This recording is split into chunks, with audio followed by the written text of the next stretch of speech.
G'day baby boomers, welcome to another episode of O&O. Thanks for joining us. Before we start, can everybody subscribe, the normal old thing, ring the bell, the thumbs up and share with your friends. Okay, this is the third video that is going on this new channel, and you'll soon realise that there are in no specific orders. There are things that come to mind and I think I should pass on to you for comment. There's no rhyme or reason or whatever. I'm just bringing things up, and you can do so by comments in the subscription section, and we'll talk about them. But let's talk about, I thought about it a little while ago, about the shit fight I think the world's going through at the moment that I can't really understand for the life of me. We talked previously about pensions and the rights to older people to have pensions. I don't really want to go down that alley too far. I'm just bringing it to the attention that I believe that was unfair by most of the governments around the world not to take care of their elderly. Not so much myself, but for the literally millions upon millions of older people in different countries around the world. I think they have an obligation, and that's why I spoke about it. Today, just looking around the world and travelling as I have been doing over the last God knows how long, and seeing other parts of the world. And as I grow older, obviously my opinions are coloured by my age, but the world seems to be in an absolute shit fight at the moment. Everywhere, you can't look at a news broadcast where there's not gloom and doom, and of course there is everywhere. We're talking about tensions between the United States and China with Taiwan. We're talking about the Ukraine war with Russia. We're talking about, it goes on and on and on. And then on the other hand, we're bombarded with the greenhouse gas effect and global warming and sea rises. And, as I said, everywhere you look, there's something seems to be as important a subject as they're talking about. And then we get to the ludicrous, things like pronouns for genders, with so much going on, what are we clogging the airways up with the Kim Kardashians of the world, and what a transvestite wants to be called? Aren't there more important things to look at? And if we do have problems, can't we just sit down and analyse the problem and see if we can work it out?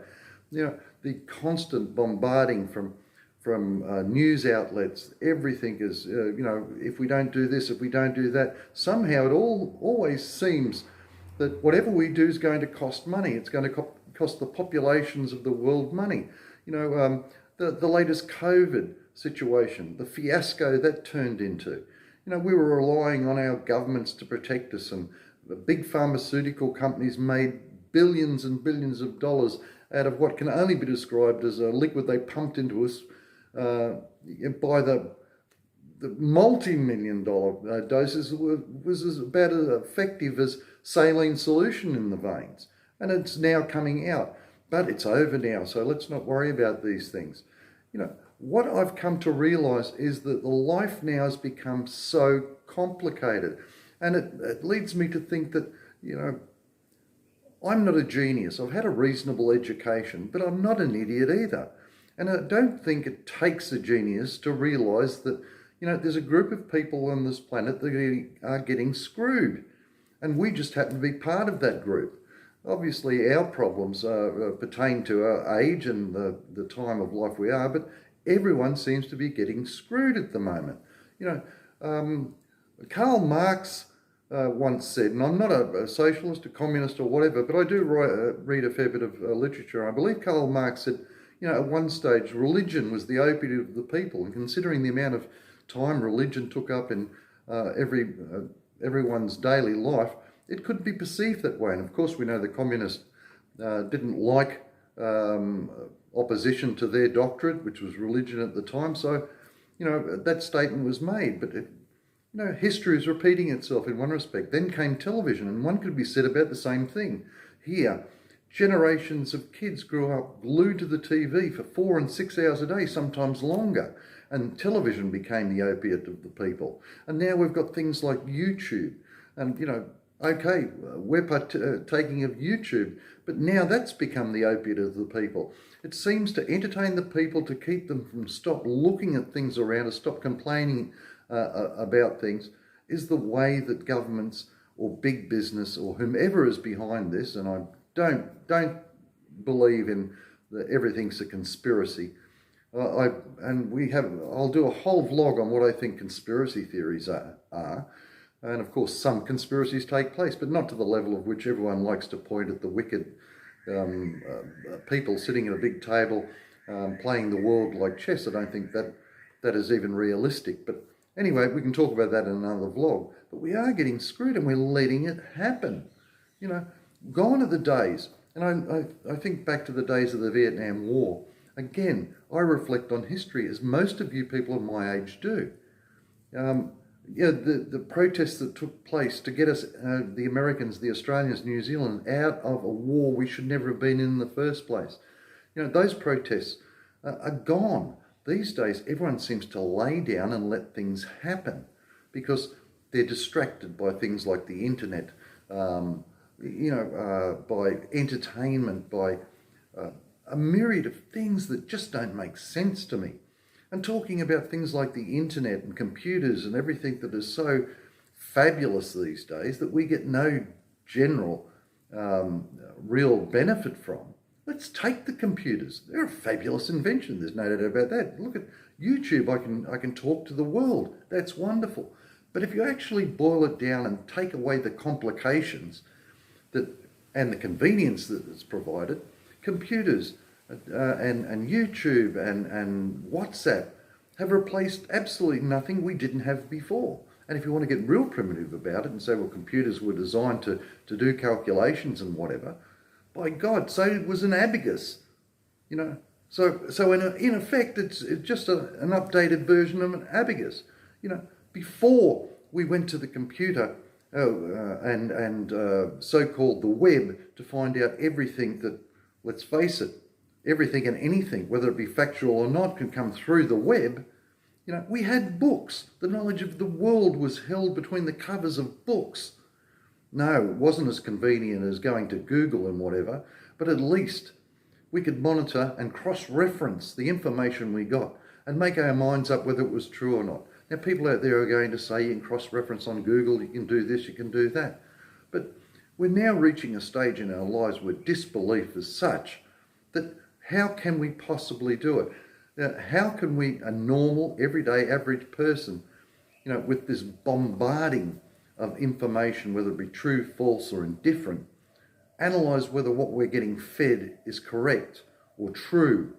You know, the last elections or the series of elections in the United States prove that. What do we believe? You know, what don't we believe? You know, on a day-to-day basis. And at the same time, education seems to be dumbing down people. You know, the criteria in Australia is the old reading, writing and arithmetic. That seems to have gone by the boards. You can't go into a store anymore where the shop assistant can't do a mathematical equation in her head.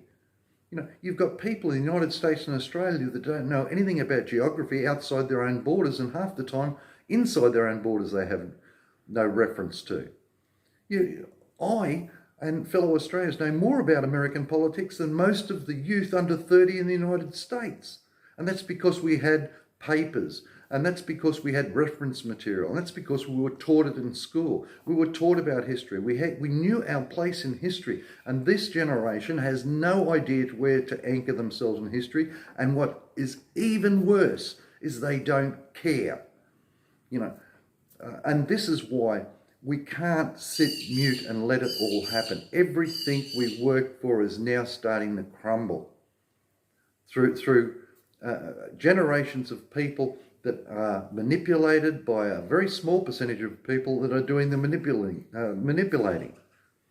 We have a responsibility to our kids, if we really think that we've done a reasonable job, to make sure they don't stray off the path into this stupor of ridiculous nothingness that seems to be going on at the moment.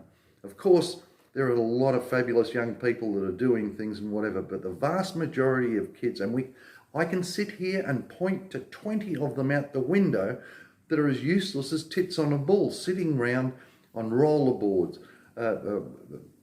skateboards or whatever, graffitiing walls. What has happened?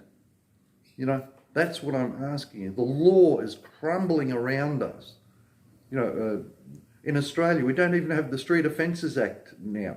You know, they can call a copper a pig, and maybe he was a pig, but there is no discipline. There is no order anymore. Everyone has too many rights to a certain degree, and the ones that do have the rights, you know, abuse them. There is no conscience anymore. You know, these are the things that upset me in my older age. I can't do too much about it apart from talk about it to people such as yourself on my own. You know, we need to start a constructive dialogue. We go back to things like one of my viewers who on this channel, one of the newest subscribers, started his PhD, and you know who you are, started his PhD at 61. He's now 63, I believe, if my memory serves me correctly. And his research is in that of cancer in that field. And I said to him, this is the type of a resource that we have available to the world if the world will allow us to do it, or we force it upon the world. There are plenty of experienced minds out there that are there for the tapping. And yet, you know, we take a back seat and we allow this fiasco to occur around us. You know, we are a resource to the world that we shouldn't just fade away. Everyone would like to think that one day we'll retire and throw our heads back. I've tried it, as most of you probably have. But after a year or two of doing virtually nothing, there is a percentage of people that want to play golf for the rest of their lives, and good on them. But there's a lot of people out there that have had the benefit of retirement, and now they're sitting down going to bridge or watching TV. And time has passed, and then they can't work their way back into the workforce, or they're not required anymore. You know, we will live longer, healthier, and more productive lives if we keep busy. You know, and keeping busy is promoting what we know, our experience in life. You know, that's what we should do. Anyway, this is a long rambling video. I'm trying to touch upon subjects which you may have an interest in and comment on. Please do, and it'll give me a point of reference. But, you know, just point of reference, history. Yeah, I'm a bit of a history buff myself, amateur of course, and it just surprises me the lack of knowledge that young people or younger people have today about their own surroundings and beyond their borders.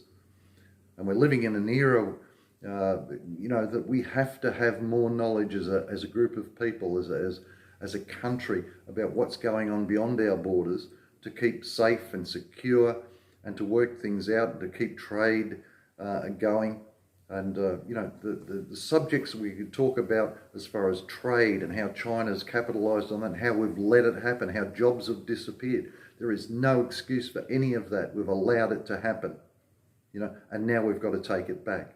We have childcare facilities without teachers, you know, and we've got an army of older women that have raised families, sitting at home, lonely, that could slip into those jobs and be fabulous at them and take care of kids. I'm not suggesting they have to, but they're there, a resource and that can be utilised by society. We have tutors. We have, like my friend that's doing a PhD. You know, it's just such a waste. And that amalgamation of knowledge of 60, 70, 80 years of being on this planet is all it's looking forward to, is to one day being buried in the ground. You know, we have a voice, you know, and to say, oh, what can we do about it? We're the ones that created it, according to everybody. We're the ones that can fix it. We've got to say stop, you know, and it starts with our families, and it starts with everybody around us. We do have a voice. Okay, enough of the raving and the ranting. Subscribe, as I said. Give us some subjects. I'll go live as soon as I've got enough subscribers to make it worthwhile, and we'll have this interaction. I've got a guest coming up in the next 1 or 2 vlogs, an 81-year-old gentleman that is very sprightly, very active, very clear of mind, and literally a resource wasting away. Anyway, cheers for now. It's Phil on O&O. I look forward to seeing you again quite soon.